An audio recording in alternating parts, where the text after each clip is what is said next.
Bismillahirrahmanirrahim. Assalamualaikum warahmatullahi wabarakatuh. Waalaikumsalam warahmatullahi wabarakatuh. Yang pertama dan utama, marilah kita panjatkan puji syukur kehadirat Allah Subhanahu wa Ta'ala pada hari ini, hari Kamis 10 Agustus 2023, dalam suasana yang sangat bahagia, istimewa, di ruangan yang sangat luar biasa. Kita bisa berkumpul dalam keadaan sehat walafiat dalam rangka menyebarkan pemahaman dan penerapan budaya positif. Sholawat serta salam senantiasa tercurah kepada junjungan kita Nabi besar Muhammad Sallallahu Alaihi Wasallam, kepada keluarganya, kepada sahabatnya, kepada tabi'in dan tabi'atnya, dan mudah-mudahan sampailah kepada kita sebagai umatnya mendapatkan syafaatnya di yaumil akhir nanti. Amin ya Allah ya Rabbal Alamin. Yang terhormat Bapak Kepala Sekolah SDN Pangeran Kornel, Bapak Artalin SPD. Yang terhormat Ibu dan Bapak guru hebat SDN Pangeran Kornel beserta SD di Pati Ukur dan SDN Bojong Tengah. Terima kasih atas kehadirannya, terima kasih atas kesempatan waktunya dari sela-sela kesibukan. Saya di sini sebagai CGP Angkatan 8 Kabupaten Subang, Mimin Getarsi, merangkap sebagai MC dan sebagai narasumber dari presentasi menyebarkan pemahaman dan penerapan. Saya akan membacakan susunan acara untuk hari ini. Yang pertama adalah pembukaan, yang kedua menyanyikan lagu Indonesia Raya, yang ketiga sambutan dari Bapak Kepala Sekolah SDN Pangeran Kornel, yang keempat penutup doa, dan yang kelima adalah acara inti, yaitu presentasi menyebarkan pemahaman dan penerapan budaya positif. Untuk mempersingkat waktu, marilah kita bersama-sama untuk membuka acara ini dengan membaca basmalah bersama-sama. Bismillahirrahmanirrahim. Acara selanjutnya yaitu menyanyikan lagu Indonesia Raya yang akan dipimpin oleh Ibu Yuni Anissa. Dengan segala hormat dipersilakan. Kepada hadirin dimohon untuk berdiri.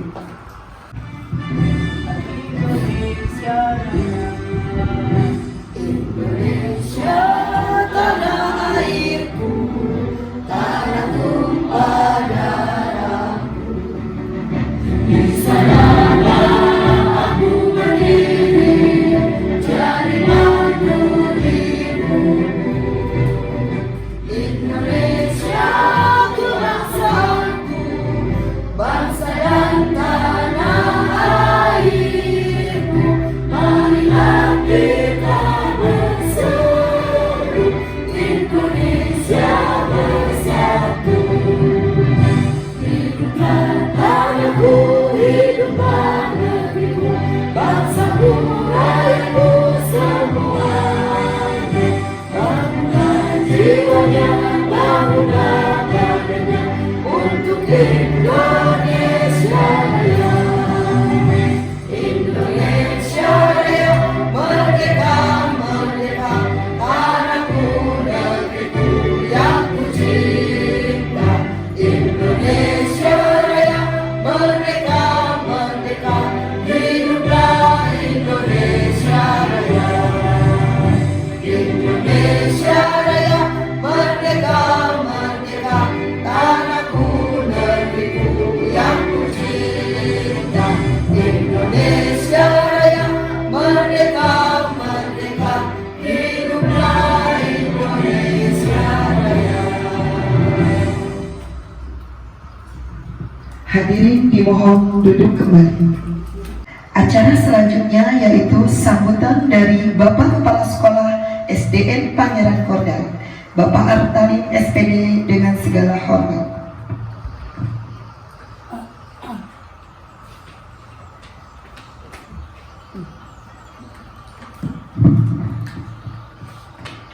Bismillahirrahmanirrahim.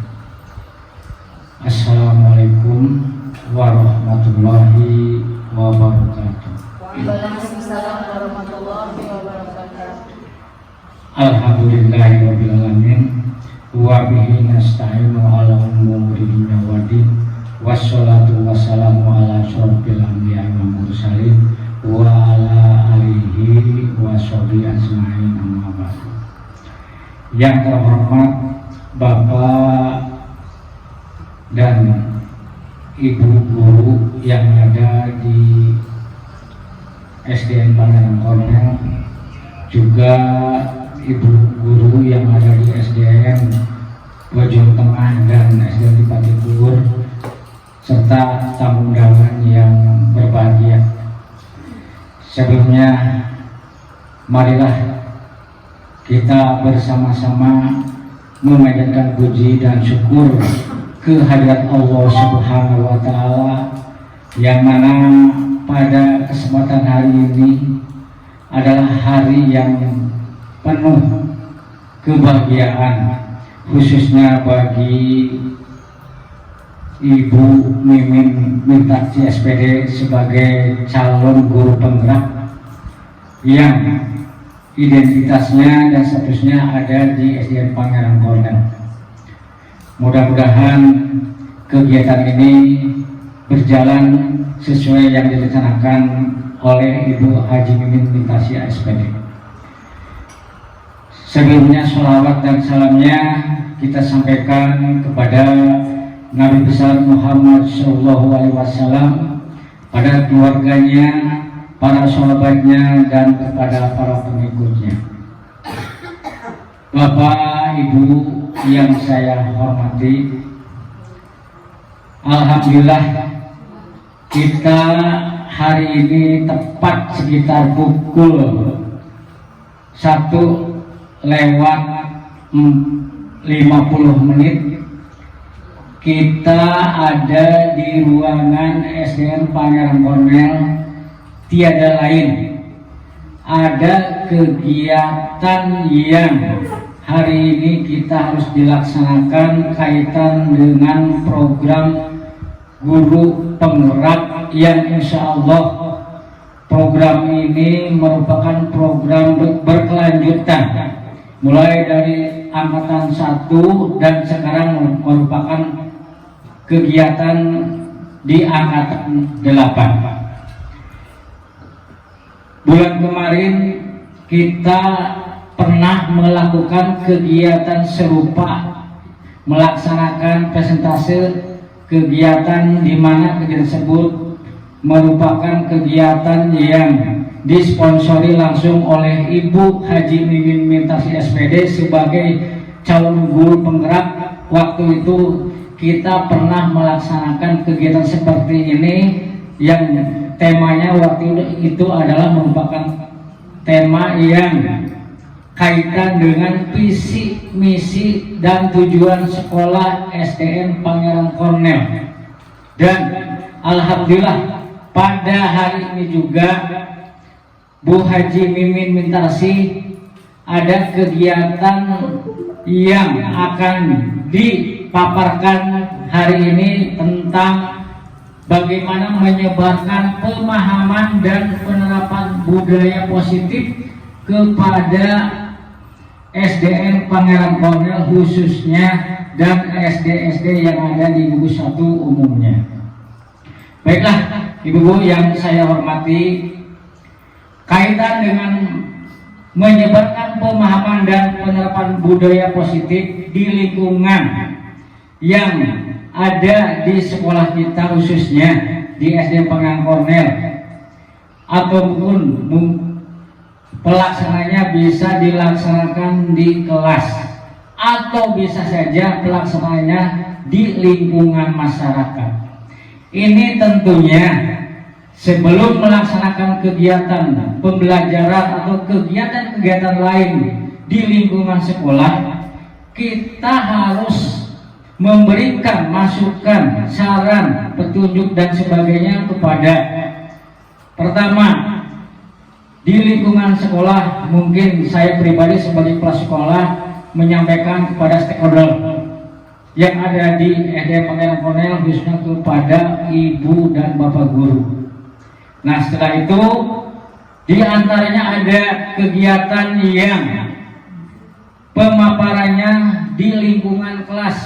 Ini Bapak dan Ibu guru yang ada di sekolah khususnya di SDN Pangeran Kornel juga harus menyampaikan bagaimana budaya pemahaman atau penerapan budaya positif kepada siswa-siswinya di kelas seperti apa. Salah satu contohnya ketika kita masuk ke ruangan kelas seperti apa, bagaimana caranya, dan bagaimana cara masuknya, duduknya dan sebagainya. Ini disampaikan oleh gurunya kepada muridnya. Karena di dalam kelas itu setiap kelas memiliki aturan-aturan dan ketentuan-ketentuan yang disampaikan oleh wali kelasnya, oleh guru kelasnya. Ini program yang harus disampaikan oleh Bapak dan Ibu selaku wali kelas di kelasnya masing-masing yang ada di SD, khususnya di SDN Pangeran Kornel ataupun di SD lain mungkin hampir sama. Nah kemudian ketika di sekolah mungkin kepala sekolah menyampaikan beberapa kegiatan kaitan dengan penerapan dan pemahaman budaya positif. Pertama kedisiplinan salah satunya, kemudian ketertiban lingkungan sekolah dan sebagainya, juga ada hal lain kaitan dengan prestasi siswa, kegiatan pembelajaran. Ini banyak sekali. Silakan selipkan budaya tersebut ke sekolah masing-masing. Saya pribadi sebagai penanggung jawab di SDN Pangeran Kornel, alhamdulillah ada beberapa hal yang disampaikan kepada Bapak dan Ibu gurunya sebelum kita masuk, kita melaksanakan budaya adat istiadat yang ada di sekolah kita. Salah satu contohnya melaksanakan pembiasaan berbaris di depan kelas, kemudian setiap hari Jumat melaksanakan kegiatan keagamaan bersama-sama antara guru dan murid.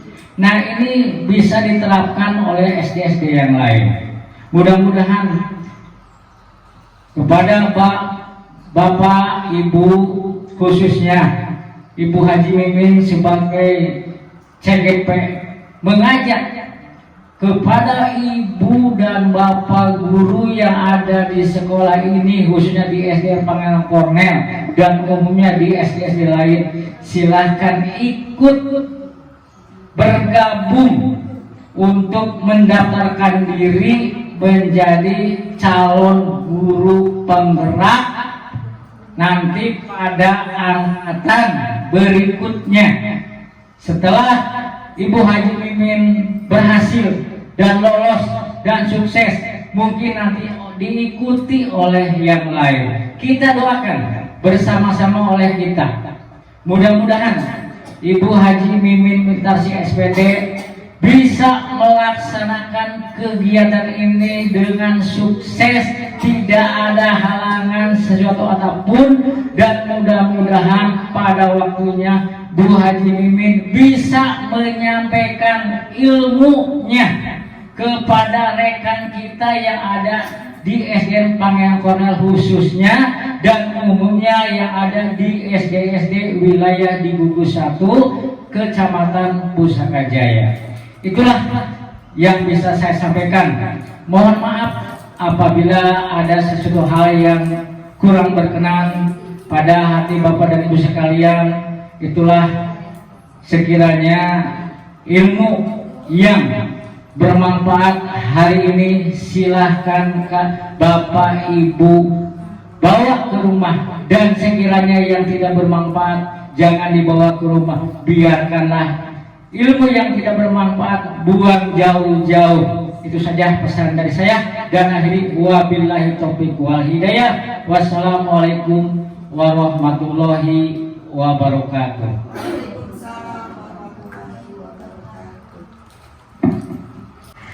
Acara selanjutnya yaitu doa sekaligus ditutup sebelum acara inti. Semoga dengan kita berdoa acara ini berjalan dengan lancar sesuai progres yang kita harapkan dan sangat bermakna khususnya buat saya pribadi, umumnya untuk lembaga saya dan rekan-rekan saya, dan lebih umum lagi untuk teman-teman di dunia pendidikan yang lain.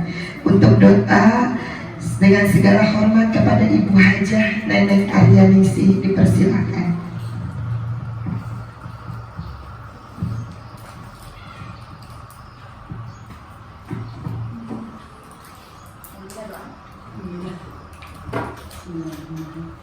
Assalamualaikum warahmatullahi wabarakatuh. Mari kita berdoa bersama-sama membacakan surat Al-Fatihah. Dan Al-Fatihah.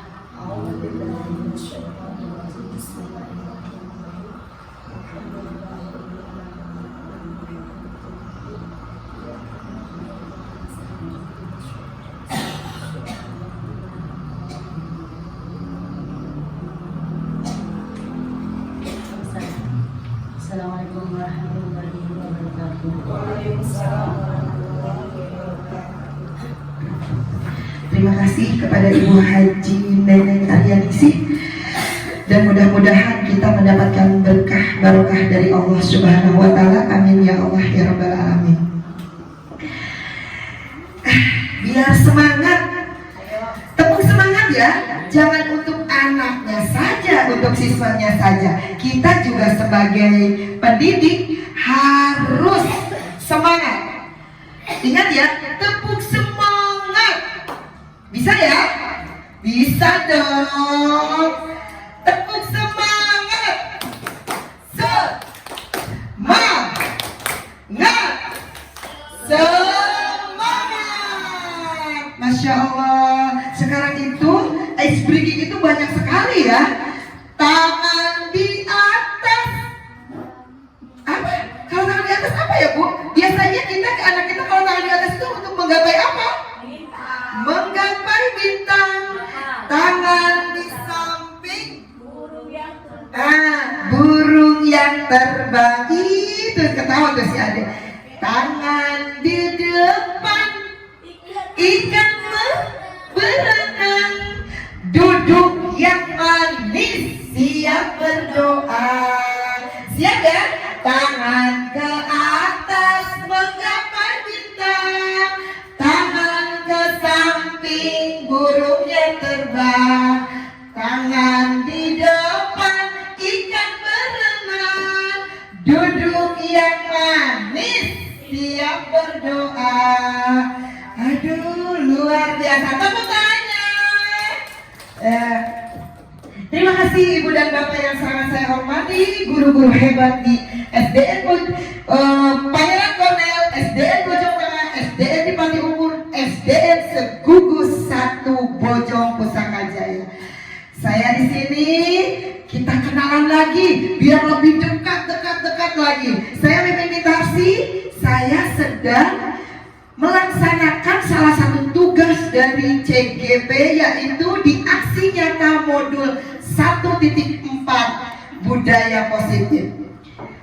Di sini saya bertugas untuk mempresentasikan tentang menyebarkan pemahaman dan penerapan budaya positif di sekolah, umumnya khususnya di kelas. Ayo Cek.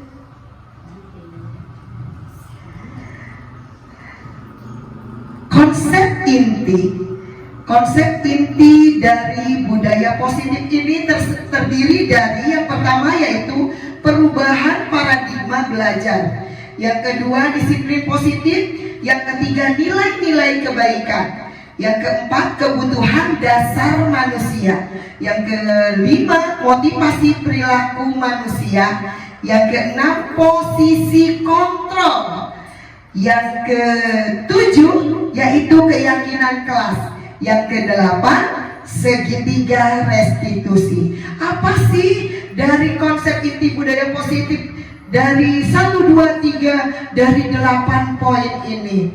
Akan saya paparkan di slide selanjutnya. Pembelajaran dengan paradigma baru, di mana kita sudah welcome dengan apa? Merdeka Belajar. Kita siap-siap di tahun 2023 2024 serentak kita melaksanakan Merdeka Belajar. Pembelajaran dengan paradigma baru merupakan pembelajaran yang dirancang berdasarkan prinsip pembelajaran berdiferensiasi, sehingga para peserta didik belajar sesuai kebutuhannya berdasarkan tahap perkembangan sesuai tahap psikologi modern untuk mewujudkan profil pelajar Pancasila. Nah, di sini ada berapa poin tentang profil pelajar Pancasila. Yang pertama yaitu beriman dan bertakwa kepada Tuhan Yang Maha Esa dengan akhlak yang mulia. Yang kedua yaitu kebinekaan global. Yang ketiga bergotong royong. Yang keempat kreatif. Kelima bernalar kritis. Dan yang terakhir yaitu mandiri. Next. Miskonsepsi tentang teori kontrol. Miskonsepsi tentang teori kontrol di sini adalah ilustrasi guru mengontrol muridnya.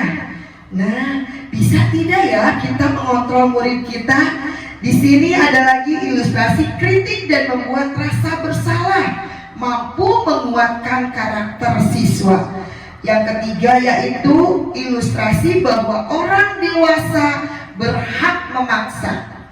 Yang keempat yaitu ilusi bahwa semua perbuatan positif efektif dan bermanfaat. Next.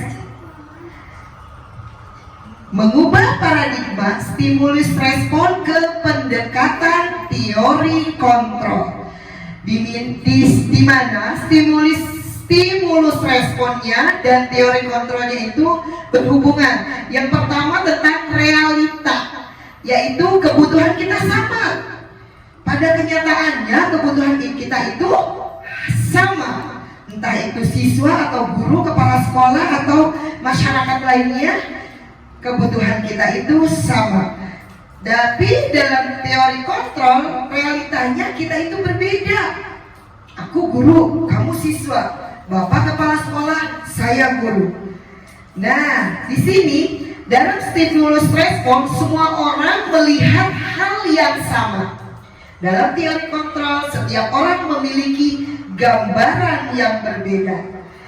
Dari kita mencoba mengubah orang agar berpandangan sama dengan kita, artinya memaksakan kehendak.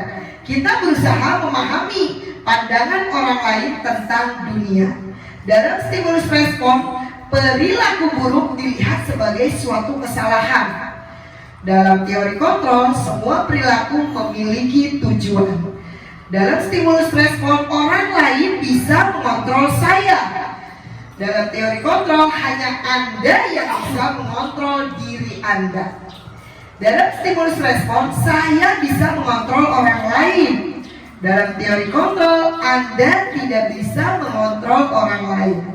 Dalam stimulus respon, pemaksaan ada pada saat bujukan yang gagal. Terus, kolaborasi dan konsensus menciptakan pilihan-pilihan yang baru. Dalam stimulus respon, model berpikir menang atau kalah. Dalam teori kontrol, model berpikir menang, menang, dan menang. Teori kontrol dari Dr. William Glasser, seorang psikiater dan pendidik. Dr. William Glasser dalam kontrol teori yang kemudian hari berkembang dan dinamakan choice theory, meluruskan beberapa miskonsepsi tentang makna kontrol. Di sini dari inti pembicaraan kita yaitu tentang disiplin positif. Disiplin positif berasal dari kata disiplin, dari kata disiplina yang artinya belajar. Disiplin mengacu pada disiplin diri yang memiliki tanggung jawab terhadap apa yang dilakukannya berdasarkan nilai-nilai yang diyakini. Disiplin positif merupakan salah satu cara penerapan disiplin yang bertujuan untuk menumbuhkan kesadaran serta memberdayakan peserta didik tanpa imbalan penghargaan atau reward, ancaman atau hukuman. Sebagai pendidik, tujuan kita adalah menciptakan peserta didik yang memiliki disiplin diri sehingga mereka berperilaku mengacu kepada nilai-nilai kebajikan universal dan memiliki motivasi intrinsik dalam perubahan ke arah yang lebih baik. Apa sih nilai-nilai kebajikan yang tergantung di dalamnya? Nilai yang disepakati bersama, lepas dari suku bangsa, agama, bahasa, maupun latar belakang. Jadi kita itu nilai kebajikan itu nilai yang disepakati bersama tanpa memandang suku bangsanya, agamanya, bahasanya, atau latar belakang yang lain-lainnya. Contoh, nilai kebajikan institusi atau organisasi. Profil pelajar Pancasila, yaitu yang pertama beriman dan bertakwa kepada Tuhan Yang Maha Esa dan berakhlak mulia, berbinekaan global, gotong royong, mandiri, kreatif, dan bernalar kritis.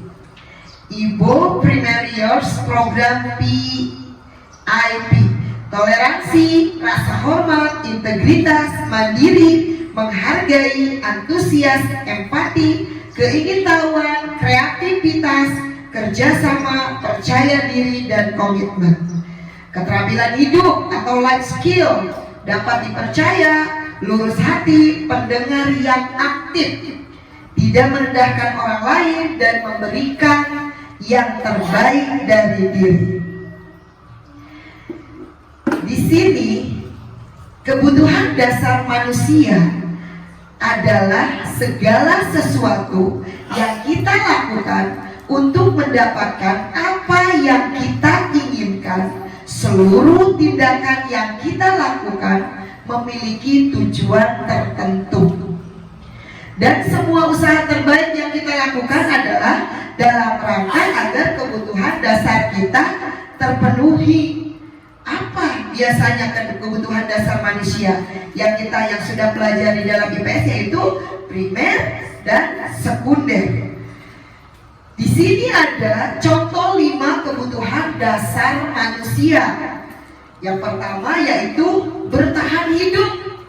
Pasti dong manusia itu tujuannya hidup ini untuk bertahan hidup.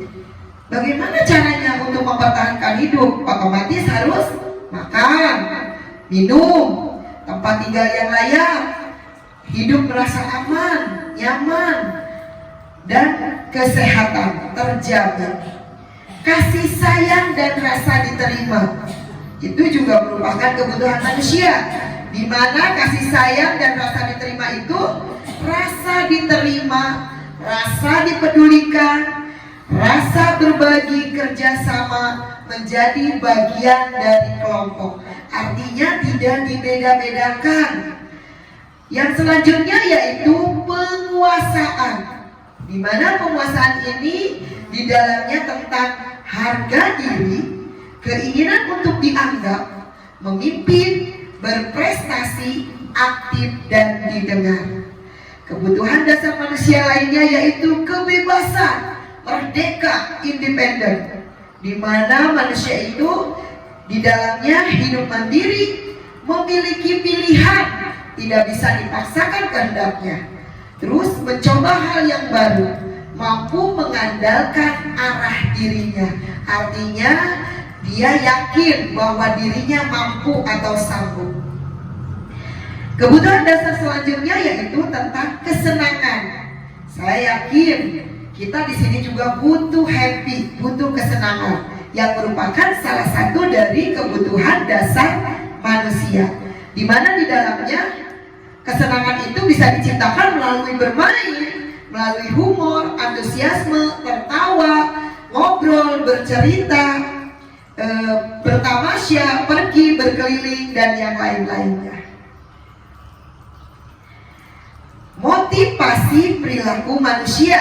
Setelah tadi tentang kebutuhan dasar manusia, selanjutnya yaitu motivasi perilaku manusia, di mana motivasi intrinsik adalah untuk menjadi orang yang mereka inginkan dan menghargai diri sendiri dengan nilai-nilai kebajikan, nilai-nilai yang mereka percaya. Selanjutnya ekstrinsiknya yaitu untuk mendapatkan imbalan atau penghargaan dari orang lain. Artinya motivasi intrinsik itu keluar dari diri kita sendiri. Berpikirnya kita itu ingin mendapatkan kepercayaan dari orang lain. Kalau ekstrinsiknya yaitu selain kepercayaan, mendapatkan reward, mendapatkan hadiah, mendapatkan imbalan atau penghargaan dari orang lain. Dan ekstrinsik sendiri yaitu mendapatkan kenyamanan dan keamanan. Di sini ada 3 macam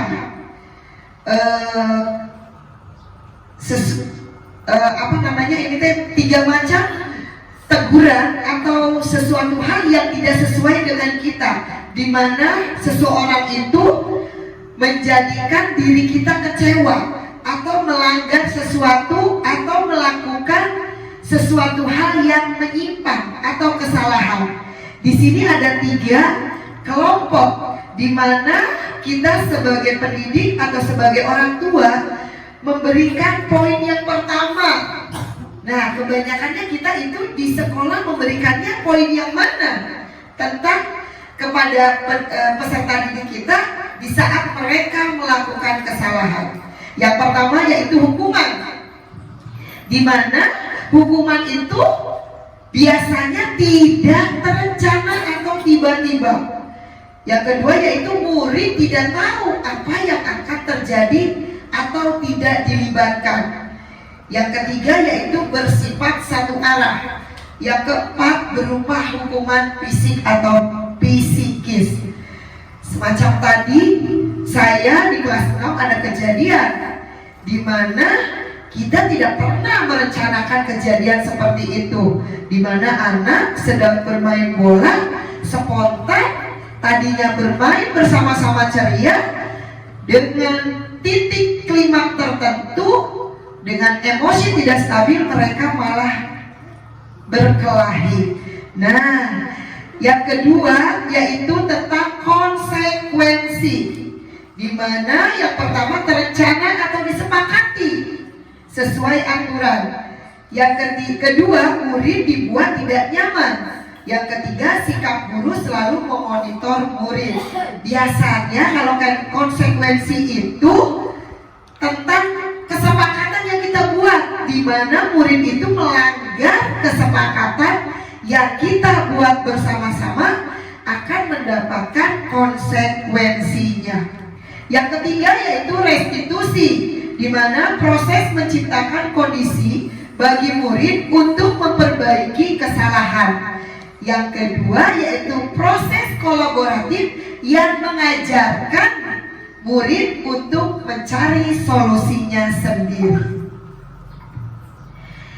5 posisi kontrol guru. Nah, di sini kita sebagai guru, menurut Ki Hajar Dewantara ada 5 posisi kontrol yang harus kita miliki oleh guru. Yang pertama yaitu posisi kontrol penghukum. Yang kedua, membuat rasa bersalah. Yang ketiga, sebagai teman. Yang keempat, pemantau. Dan yang kelima, manajer. Di mana kelima poin ini pasti ada pada diri kita. Nah, mana posisi yang paling baik yang harus kita terapkan dalam menghadapi sebuah kasus atau sebuah masalah yang terjadi pada murid kita? Penerapan posisi kontrol guru, yang pertama adalah kasusnya siswa yang datang terlambat ke sekolah, di mana kalau posisi kontrol kitanya di posisi penghukum, pasti kita dengan nada sedikit kecewa, dengan nada sedikit tinggi akan mengucapkan, kamu datang terlambat. Nah, dengan spontan di saat siswa datang ke kelas terlambat, pasti kita akan mengungkapkan hal itu. Yang kedua, di posisi kontrol, membuat rasa bersalah, di mana guru akan mengucapkan, kamu bagaimana? Kamu janji tidak akan datang terlambat lagi. Kamu kenapa ya? Senang sekali mengecewakan ibu. Ibu benar-benar kecewa dengan kamu sudah terlambat datang ke sekolah. Nah, itu di poin pembuat rasa bersalah. Di poin ketiga, posisi kontrol kita guru sebagai teman. Pasti ucapannya seperti ini. Ya, sudah kali ini tidak apa-apa, sana duduk. Nah, kita juga pernah melakukan itu. Diuk. Silakan duduk. Di poin keempat, yaitu posisi kontrol tentang pemantau, di mana guru akan mengucapkan peraturannya apa yang telah kamu lakukan, sanksi atau konsekuensinya apa. Nah, di situ kita sebagai posisi kontrol pemantau. Yang terakhir di sini adalah posisi kontrol sebagai manajer, di mana seorang guru menghadapi atau menyikapi siswanya yang telat atau terlambat datang ke sekolah akan mengatakan, apakah kamu mengetahui kesalahanmu? Bagaimana cara kamu memperbaikinya? Nah, di sini adalah tadi yang sudah saya paparkan 5 posisi kontrol, di mana posisi kita selama ini menghadapi tentang kesalahan atau kekecewaan yang kita terima dari imbas kesalahan dari siswa itu sendiri. Saya yakin sebelum saya masuk CGP, saya nggak tahu ini teh maksudnya ke penghukum, ke manajer, ke teman, ke pemantau. Setelah CGP ternyata ada poin-poin ini yang sudah biasa kita lakukan di sekolah, cuma kita belum tahu teorinya. Next. Nah, di sini kita akan membahas tentang keyakinan kelas. Alhamdulillah, di minggu kemarin saya sebagai wali kelas sudah membuat keyakinan kelas bersama dengan siswa dan siswi di kelas. Kita sebelum membuat keyakinan kelas, kita merumuskan dulu tentang budaya-budaya positif atau perilaku-perilaku positif yang harus kita lakukan sehari-hari di sekolah dan khususnya di kelas. Mengapa keyakinan kelas? Mengapa sih bukan peraturan kelas? Karena keyakinan kelas itu merupakan bentuknya bersifat abstrak. Yang kedua, berupaya pernyataan universal. Yang ketiga, dibuat dari pernyataan yang positif. Yang keempat, sesuai dengan kondisi kelas dan sekolah sehingga mudah diterapkan. Yang kelima, semua warga sekolah atau warga kelas dilibatkan membuat keyakinan kelas. Nah, keyakinan kelas itu dibuatnya bukan oleh guru atau bukan oleh siswa, tetapi dimusyawarahkan, didiskusikan bersama oleh siswa, didampingi, dipandu oleh guru. Kita harus membuatnya. Mungkin kalau dulu disebutnya kesepakatan kelas. Nah, kemarin hasil musyawarah diskusi saya dengan siswa di kelas, kami sepakat. Saya membuat 4 kelompok dalam kelas, dibagi menjadi 4 kelompok, di mana setiap kelompoknya masing-masing anggotanya silahkan membuat ide atau apa yang akan diajukan untuk dijadikan keyakinan kelas. Saya membagikan kertas post-it kepada masing-masing kelompok untuk menuliskan keyakinan kelas apa saja yang akan kita buat. Dan alhamdulillah dari keempat kelompok saya dipresentasikan dari masing-masing kelompok oleh perwakilan kelompoknya banyak beberapa keyakinan kelas yang sama. Kita buat voting, kita buat musyawarah dengan mufakat untuk menyepakati keyakinan kelas mana yang akan kita pakai. Yang pertama yaitu bahwa kita di dalam kelas harus selalu bersikap positif dan bahagia. Kalau kita dari rumah atau sampai di kelas pikirannya negatif terus, bagaimana kita mau menjalankan proses pembelajaran dengan benar? Terus kalau kita tidak bahagia, dari rumah meremut, ngabalem wae, ngabetem wae, bagaimana proses pembelajaran akan berjalan dengan menyenangkan? Makanya kita buat poin pertama yaitu selalu bersikap positif dan bahagia. Yang kedua yaitu senantiasa menjadi pribadi yang baik. Kita niati dari awal kita menjadi siswa dan menjadi anak dari orang tua kita untuk selalu menjadi pribadi yang baik. Yang ketiga yaitu percaya dan menghormati orang lain serta barang miliknya. Artinya di sini meminjam harus meminta izin. Dan ingat, kalau barang orang lain itu harus dikembalikan. Jangan meminjam asal ngambil dan lupa tidak mengembalikannya. Yang selanjutnya yaitu berkomitmen dalam setiap tugas, di mana kalau tugas sudah disampaikan oleh guru, berarti berkomitmen untuk mengerjakannya dan mengumpulkannya atau menyelesaikannya tepat waktu yang sudah kita sepakati. Selanjutnya yaitu disiplin dalam waktu, pelajaran dan berpakaian. Di sini disiplin dalam waktu artinya berangkat ke sekolah sebelum bel berbunyi. Kita sepakat jam 7.00 sudah ada di sekolah.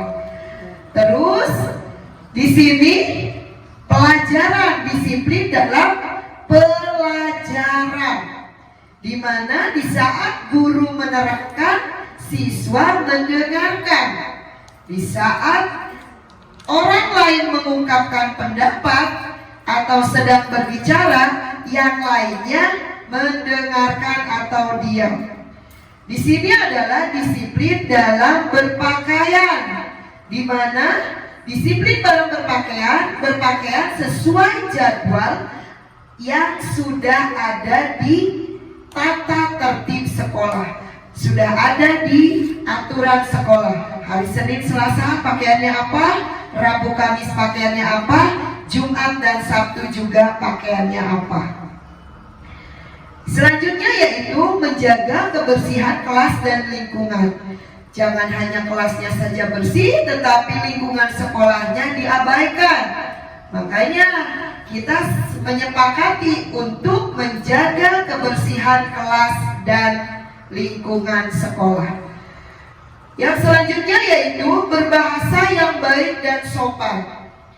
Sudah jelas kepada kepala sekolah, kepada ibu bapak guru, dan kepada teman sebaya pun berbahasa yang baik dan sopan.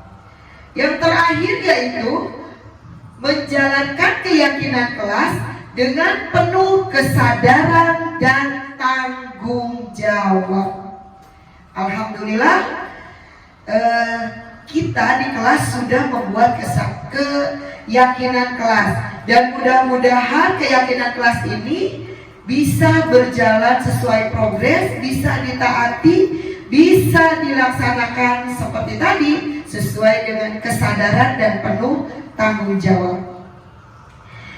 Di sini poin selanjutnya yaitu saya akan membahas tentang segitiga restitusi, di mana tadi ada 3 poin sebagai penghukum. Ya, tadi kita di posisi kontrol sebagai penghukum. Di sini di dalam segitiga restitusi, posisi kontrol kita berada di posisi manajer. Apa sih segitiga restitusi itu? Di mana suatu dialog yang dijalankan oleh guru agar dapat menghasilkan murid yang mandiri dan bertanggung jawab. Di sini segitiga restitusi itu ada 3 poin. Poin yang pertama yaitu memvalidasi kebutuhan, terus menstabilkan identitas, dan menanyakan tentang keyakinan. Next. Waalaikumsalam. Apa sih itu menstabilkan identitas? Nah, di sini menstabilkan identitas itu adalah berdasarkan prinsip membuat kesalahan adalah bagian dari proses pembelajaran. Contoh obrolan atau dialog yang terjadi dalam segitiga restitusi di poin menstabilkan identitas. Berbuat salah itu wajar, tidak ada manusia yang sempurna. Ibu atau bapak juga pernah melakukan itu. Ibu bapak tidak mau mencari siapa yang salah, tapi ibu bapak ingin mencari solusi dari permasalahan ini. Kamu berhak merasa begitu. Di poin validasi tindakan salah, berdasarkan prinsip setiap perilaku berupaya memenuhi suatu kebutuhan tertentu, di mana dialog yang guru dan siswa lakukan yaitu dialognya kamu pasti punya alasan mengapa melakukan hal itu, padahal kamu bisa melakukan yang lebih buruk dari ini ya. Kamu patut bangga karena telah melindungi sesuatu yang penting buatmu. Kamu melakukannya karena mempertahankan sesuatu yang penting bagimu. Di poin terakhir yaitu dalam segitiga restitusi menanyakan keyakinan, di mana berdasarkan prinsip teori kontrol bahwa pada dasarnya kita termotivasi secara intrinsik. Apa keyakinan kelas kita? Dialog yang akan kita jalankan nanti dengan siswa. Nilai-nilai apa yang telah disepakati bersama? Seperti apa gambaran sebuah kelas yang ideal menurut kamu? Kamu ingin menjadi orang yang seperti apa? Di sini saya akan tampilkan video contoh penerapan segitiga restitusi dan dokumentasi diskusi keyakinan kelas. Sebelum penutup, saya akan buka sesi tanya jawab dulu. Di sini barangkali saya yakin guru-guru hebat di sini kita sudah melaksanakan. Artinya kegiatan-kegiatan yang saya paparkan itu, istilah-istilah itu atau teori-teori itu merupakan kegiatan yang kita sering lakukan.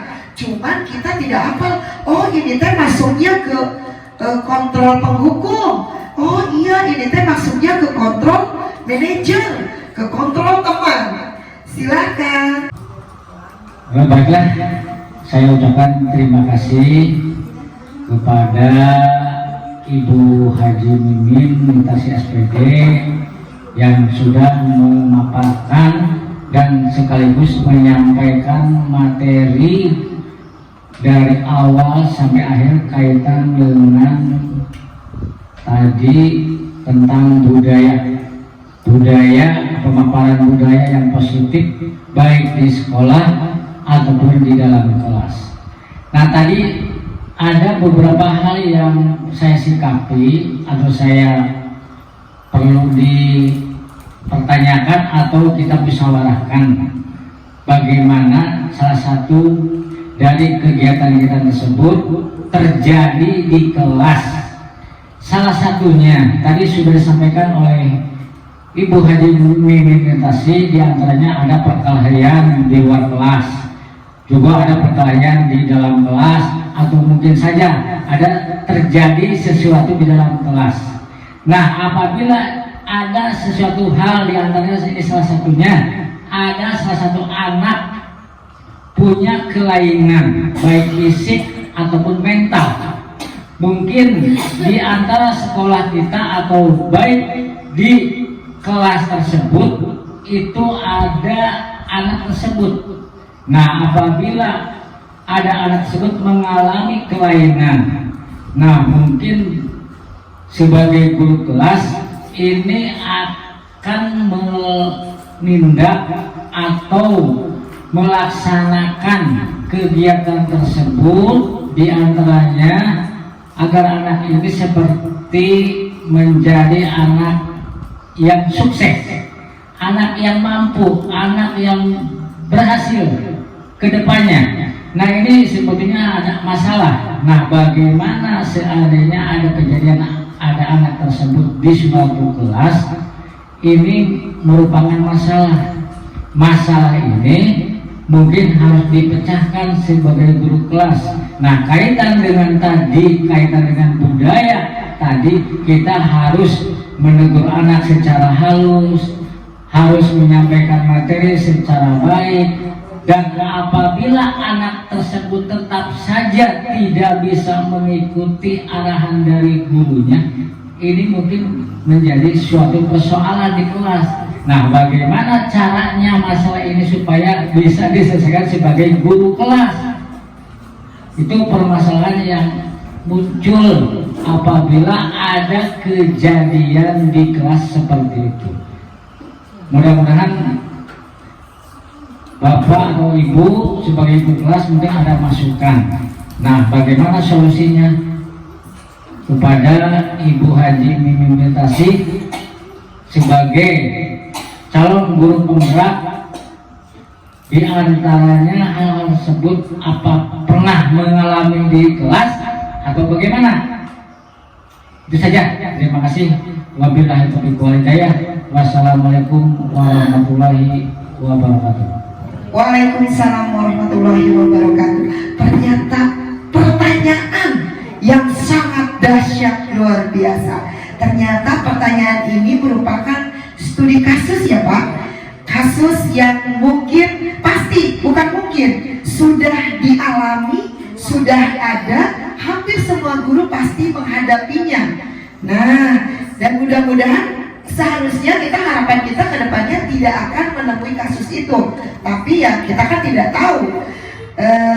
Barangkali ada yang lain sebelum saya mencoba untuk menjawab pertanyaan pertama dari Bapak Kepala Sekolah Pak Artalim SPD, atau ada yang lain untuk memberikan pendapatnya, masukannya tentang kasus yang tentang pertanyaan yang Bapak Kepala Sekolah utarakan. Ada? Kita sharing aja ya Pak.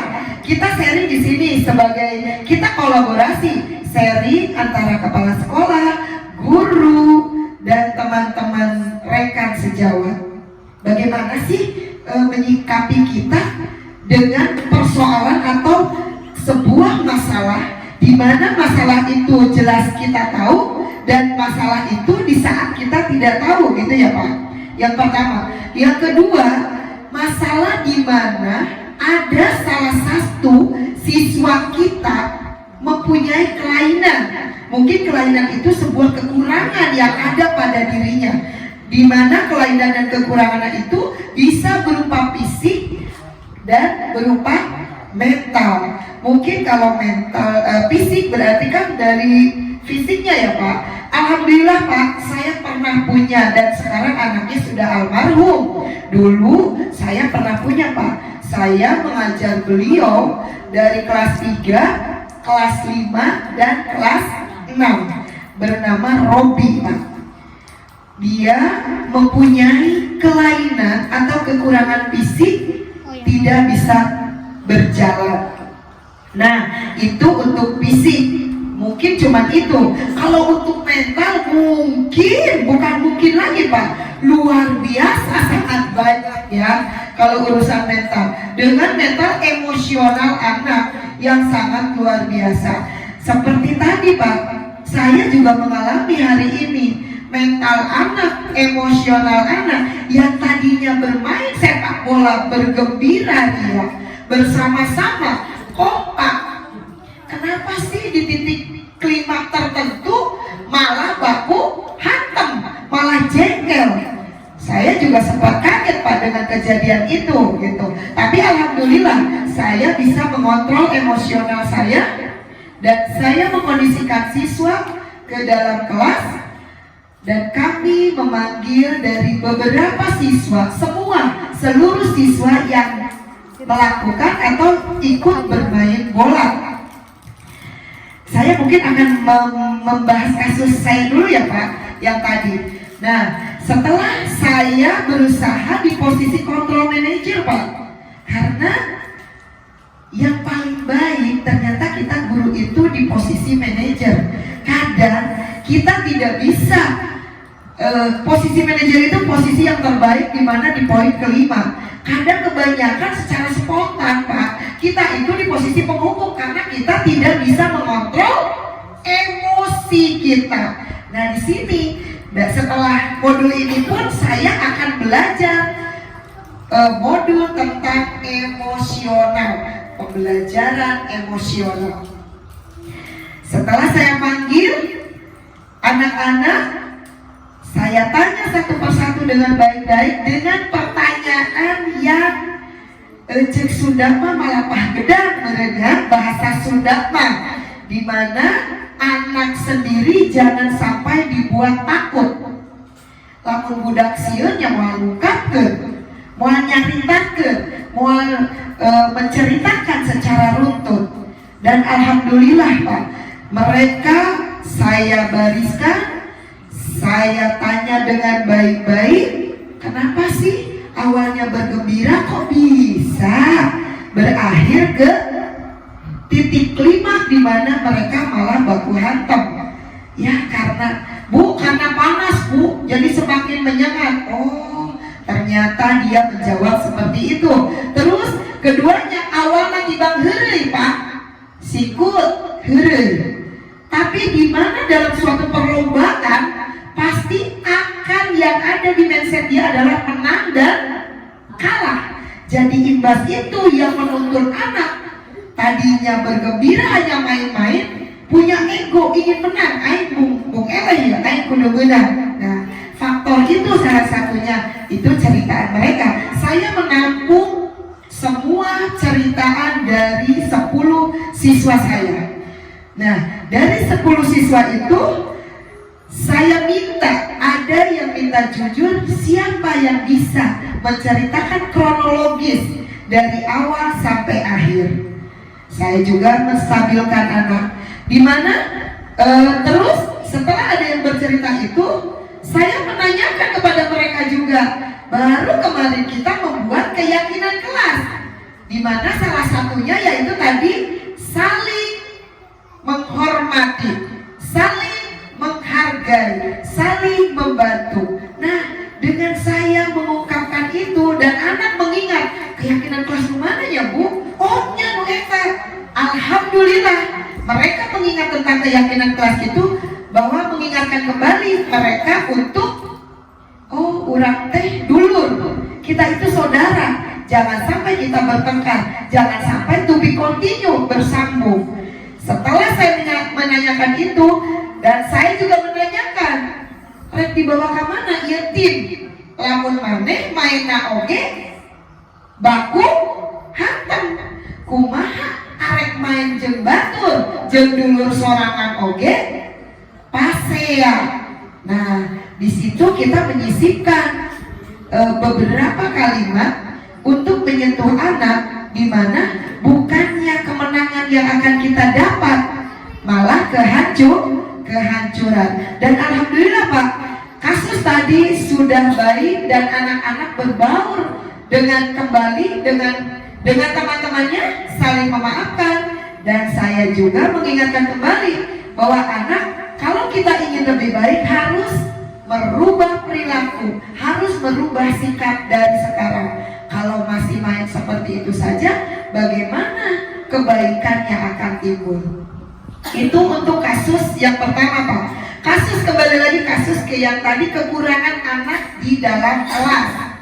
Pengalaman saya dulu, saya memaparkan, yang pertama saya memberikan motivasi kepada anak yang kurang atau kelainan dalam fisiknya, itu memberikan kekuatan Pak. Kekuatan di mana bahwa kamu itu tidak kurang, bahwa kamu itu sama, kamu layak mendapatkan hak yang sama di kelas.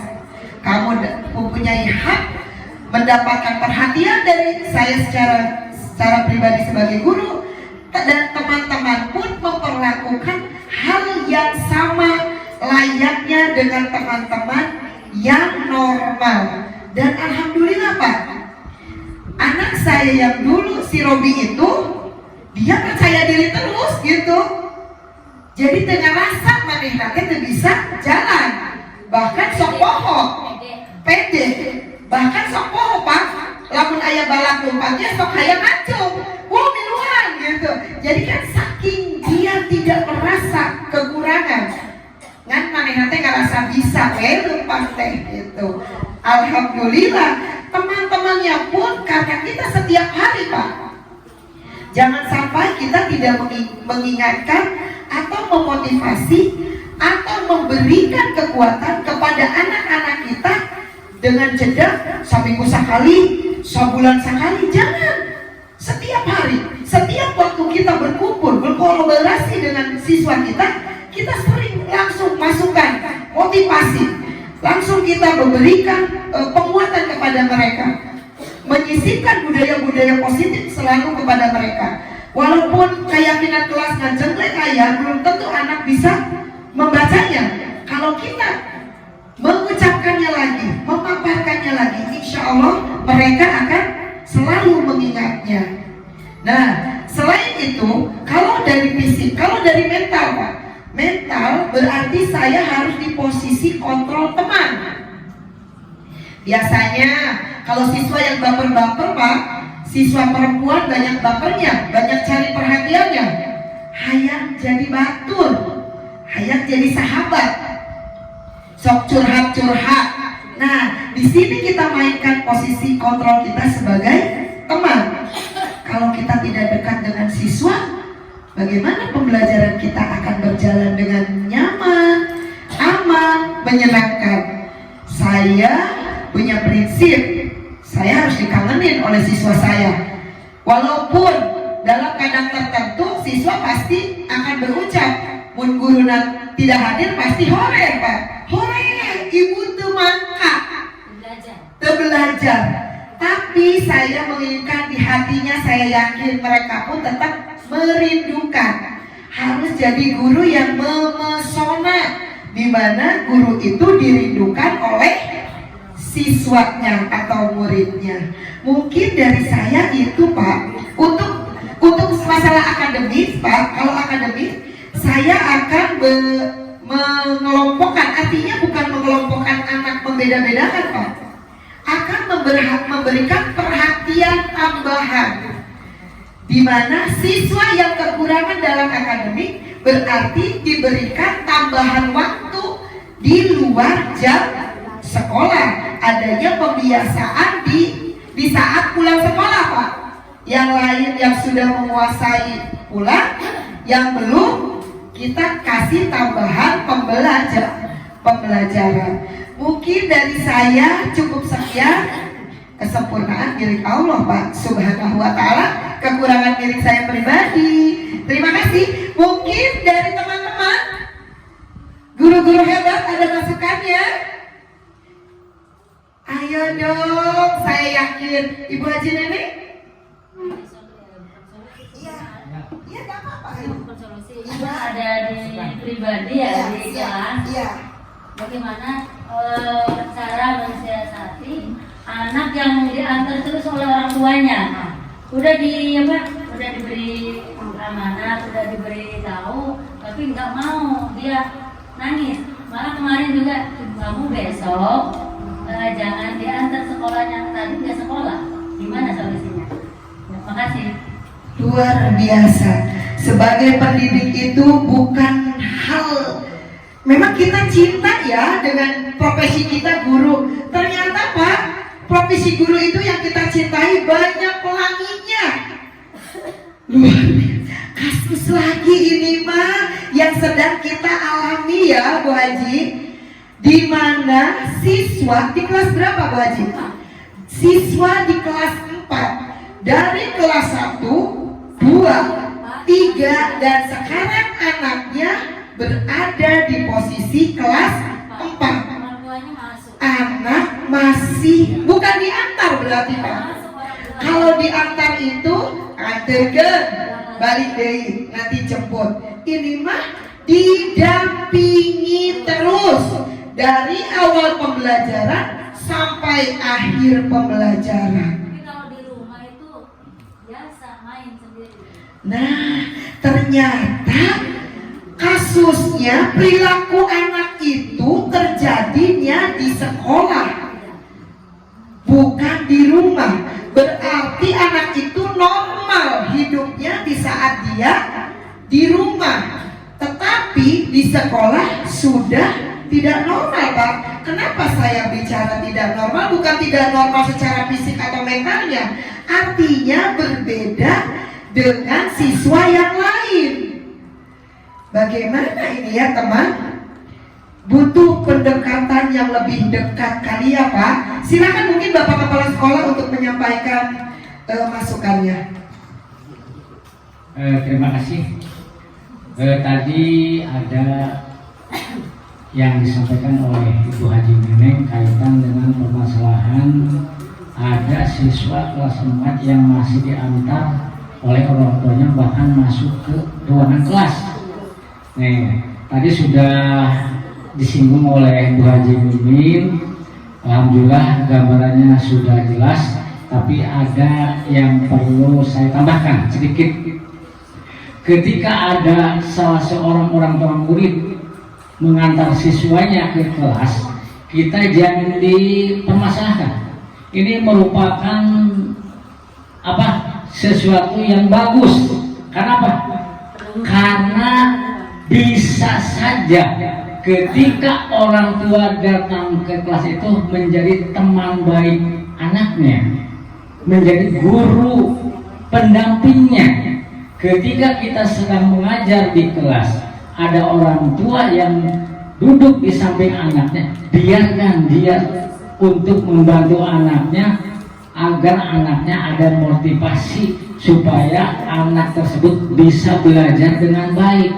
Bahkan kita membantu orang tuanya untuk memberikan semangat motivasi agar ibunya atau bapaknya yang datang ke kelas membantu anaknya menjadi seorang pengajar.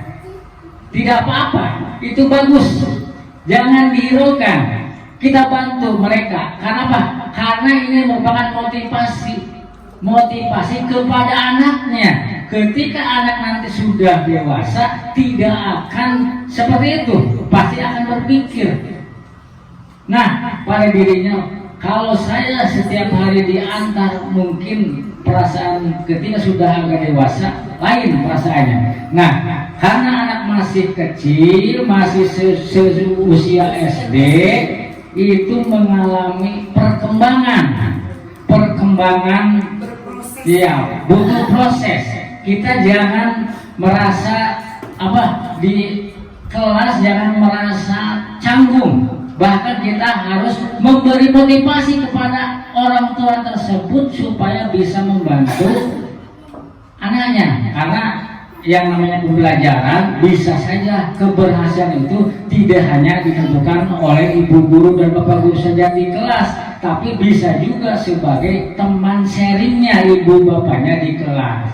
Itu sementara yang bisa disampaikan. Oleh karena itu, titip kepada bapak ibu, apabila ada menemukan hal-hal seperti itu, jangan sekali-kali kita cemoohkan ke anaknya, apalagi membiarkan anak atau menyuruh ibu bapaknya keluar. Jangan, biasakan kita beritahu ke orang tuanya, beri pemahaman, kemudian kalau punya ilmunya silakan salurkan ke anaknya.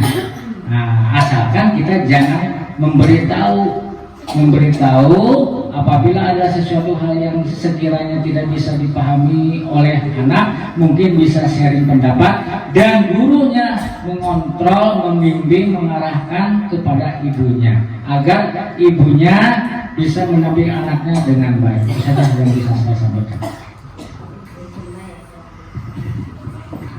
Bagaimana Bu Haji Neneng?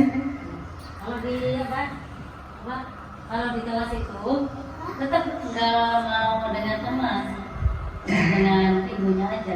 Mungkin saya menambahkan dari Bapak Kepala Sekolah tadi, berarti jangan dijadikan masalah ya Pak.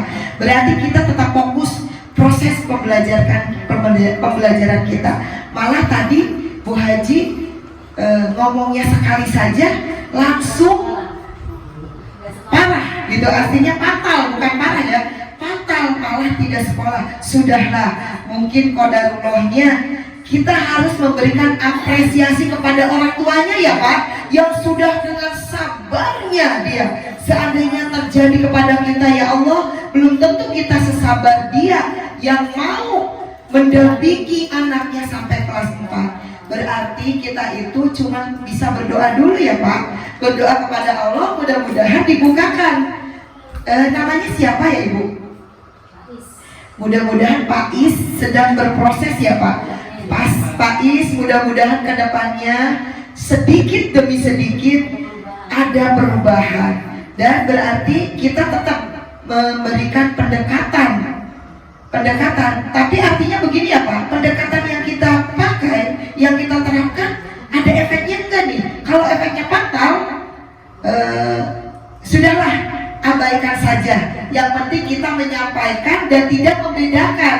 Sebenarnya kita itu mau menyamakan Pak Is. Sehubungan Pak Isnya tidak bisa berkolaborasi dengan teman-temannya, ya wayahnya berarti kita pasrah aja gitu Pak. Sementara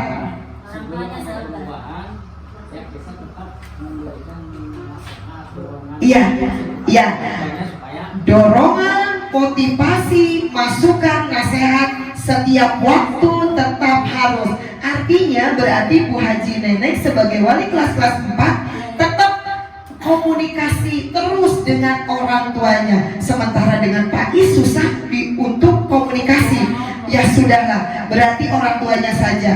Dan sangat saya apresiasi, belum tentu kita kalau menjadi beliau kita mampu, kita sanggup, kita sabar untuk melakukannya. Mungkin cuma itu saja Bu Haji Neneng. Mudah-mudahan kedepannya kita ada solusi yang baik. Dari yang lain barangkali ada pertanyaan? Nah, kalau sudah, mudah-mudahan pertemuan kita kali ini memberikan ilmu-ilmu yang baru, memberikan suatu hal yang luar biasa, yang istimewa, membawakan perubahan yang lebih baik lagi untuk saya pribadi, untuk kita sebagai pendidik, untuk siswa-siswa kita, untuk lembaga kita, untuk teman-teman kita semuanya di dunia pendidikan. Di sini saya ada lampiran tentang di mana proses budaya positif diskusi dengan siswa membuat keyakinan kelas. Dokumen-dokumennya yaitu adalah dari setiap kelompok membuat keyakinan kelas masing-masing dibagi menjadi 4 kelompok, kelompok pink, kuning, oranye, dan hijau. Dari setiap perwakilan kelompok untuk masing-masing menempelkan hasil diskusi kelompoknya.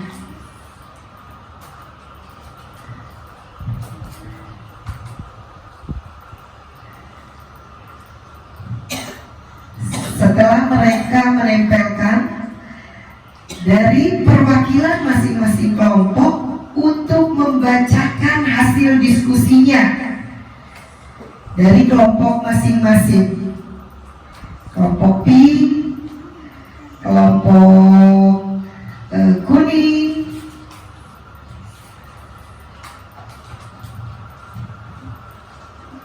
kelompok oranye, dan yang terakhir yaitu kelompok hijau. Setelah dipresentasikan dari perwakilan kelompok, saya sebagai guru memandu mendampingi mereka untuk menuliskan hasil kesepakatan yang disepakati, keyakinan kelas yang mana yang akan kita buat, yang kita sepakati. Saya menuliskannya di papan tulis satu persatu.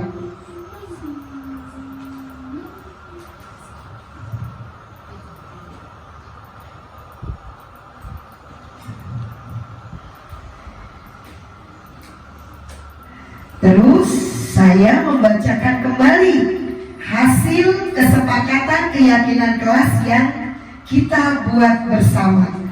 Poin demi poin saya bacakan satu persatu. Dan yang terakhir saya putuskan bahwa keyakinan kelas yang kita buat yang sudah sepakati dan syah menjadi keyakinan kelas kita. Nah, selain dokumen, lampiran dari dokumen keyakinan kelas, saya juga akan melampirkan di YouTube ya. Langsung ke ini. Nah, YouTube-nya sudah ada. Ya, gitu. Di sini saya ada contoh tentang budaya positif penerapan segitiga restitusi, di mana saya menemukan 2 kasus.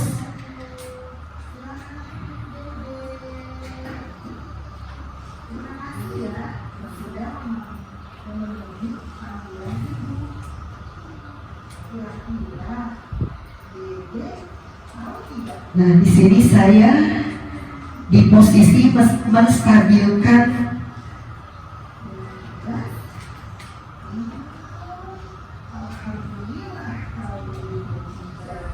sudah paham kenapa dia dipanggil sama ibu. Hari Selasa kemarin ibu tidak bisa masuk kelas karena ibu mewakili sekolah untuk melaksanakan kegiatan pelatihan IKM di SDN Pusaka Jaya. Dede masuk sekolah tidak kemarin? Masuk Bu, tapi Dede tidak mengerjakan tugas Bu. Astagfirullahaladzim. Dede tidak mengerjakan tugas. Kalau boleh ibu tahu, kenapa sih Dede sampai tidak mengerjakan tugas? Mohon maaf Bu, Dede kemarin malam nonton TV sampai larut malam. Jadi kemarin Dede ngantuk dan tiduran di kelas. Ya Allah, Dede. Kalau begitu, Dede melakukan pelanggaran dari salah satu kesepakatan kelas yang sudah kita sepakati. Ya atau tidak? Ya Bu. Nah, kira-kira menurut Dede, kesepakatan kelas apa ya yang sudah Dede langgar? Bertanggung jawab Bu. Bertanggung jawab.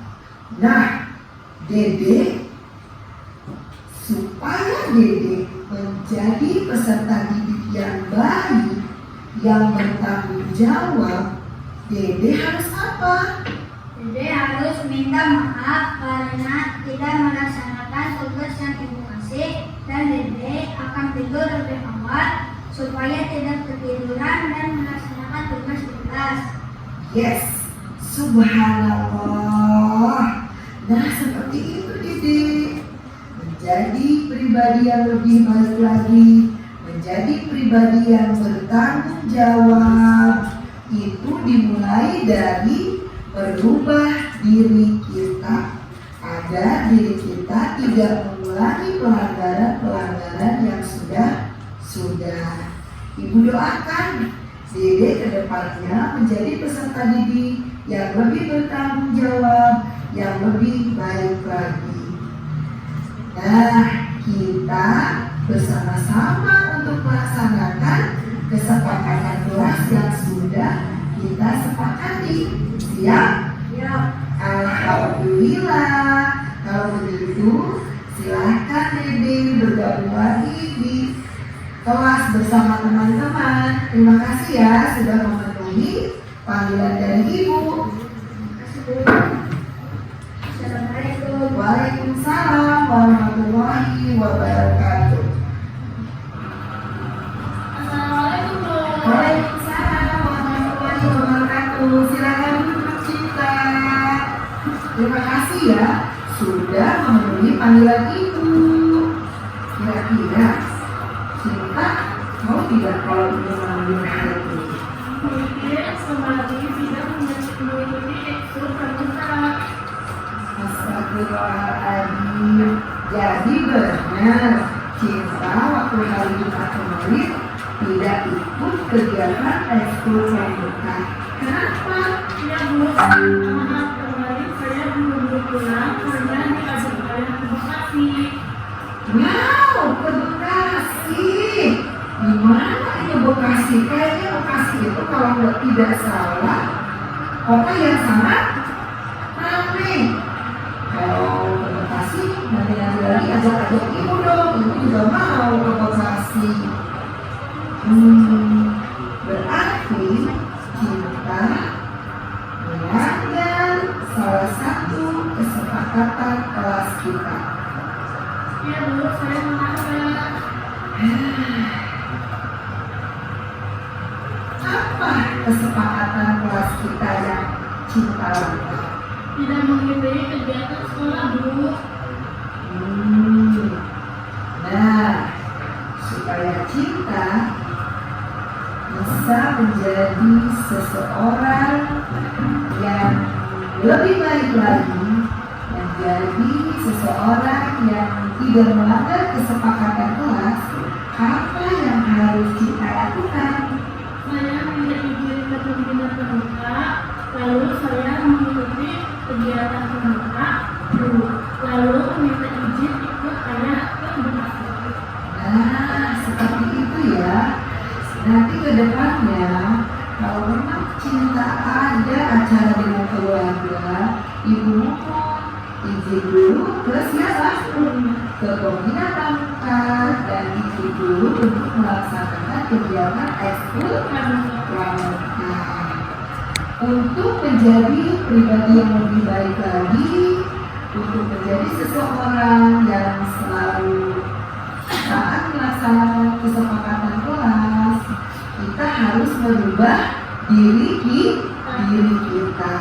Ibu doakan ke depannya Cinta menjadi peserta didik yang lebih baik lagi, peserta didik yang selalu melaksanakan kesepakatan kelas kita. Ibu doakan sekali lagi semoga Cinta lebih baik lagi ke depannya. Siap untuk melaksanakan kesepakatan kelas bersama-sama? Alhamdulillah. Silakan Cinta bergabung kembali dengan teman-teman di kelas untuk istirahat. Terima kasih ya. Terima kasih Bu. Assalamualaikum. Waalaikumsalam warahmatullahi wabarakatuh. Terima kasih atas perhatiannya.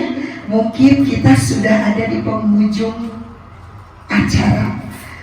Alhamdulillahirrabbilalamin. Mudah-mudahan dari tayangan video tadi dan dokumen-dokumen foto yang saya tayangkan tadi akan bisa bermanfaat dan diterapkan oleh teman-teman hebat, guru-guru hebat di sekolah saya pribadi dan di sekolah teman-teman nanti.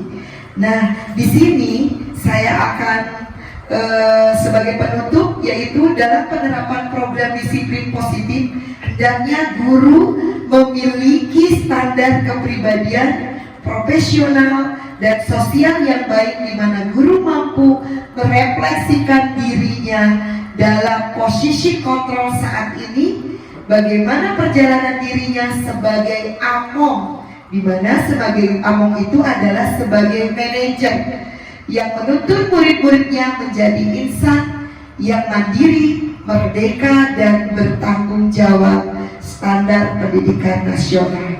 Mudah-mudahan kita bisa menjadi posisi kontrol manager.